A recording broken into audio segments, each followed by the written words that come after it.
consequences that will happen. So also, it making responsible choices in digital spaces. So you can make it decision making, knowing the right or wrong. Alam mo tama yung mukha mo, ang mali yung mukha mo. Alam mo mga consequences sa matabo. So muna ang mga answers sa ethical and responsible digital communication. Intindihan? Gets? Ha? Hello? Hello! Ano yung sa'yo? Okay lang mo muli? Goods na, goods?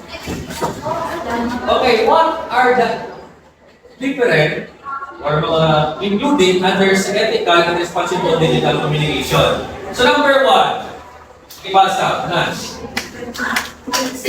Respecting privacy and confidentiality.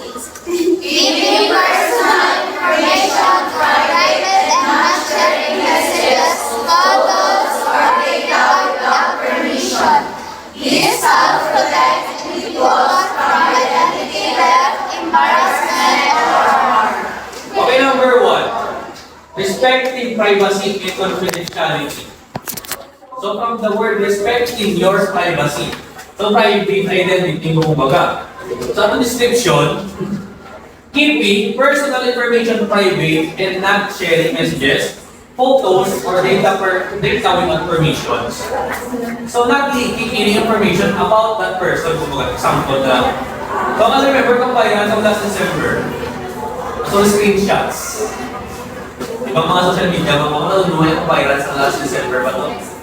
Ang siliyan, hindi Guzman, di ba? So may nakapagmasaya, may na kasayang privacy, wala. In what way? So ano, ang iyang private life na halupat, ang mga message nila na screenshot, pero the permission, di ba? I-post pa online. So may point mga tamang lalaki dito kaya sakitan siya, pero may point mga mali siya about sa privacy. Data Privacy Act. So tuloy ako siya kasuhan. So kung under ako sa without permission, then na-video ka. And also, ang purpose of respecting privacy and confidentiality, so help individuals protect from identity theft. So tulang bayan itong video na ito, walang gamit, so subok at puro AI na, di ba? Pwede mo kami dito ng tsura mo kung AI. Ginagamit sa mga memes, mga different virals, or ano pa ba na naman. Next is embarrassment. O, tabo siya diya. Nahulihan siya online.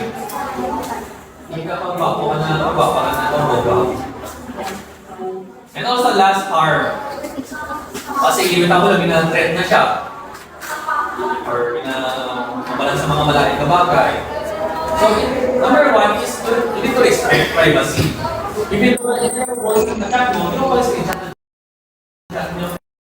Number 2. Avoid harassment. Communicating in a respectful manner and avoiding hurtful comments. Ethical communicators promote kindness and empathy in human interaction. Avoiding cyberbullying and harassment. So, pala naman ang word cyberbullying, no? Yes. Sige daw, hindi. What do you mean by cyberbullying? It is bullying in online, in digital spaces. So,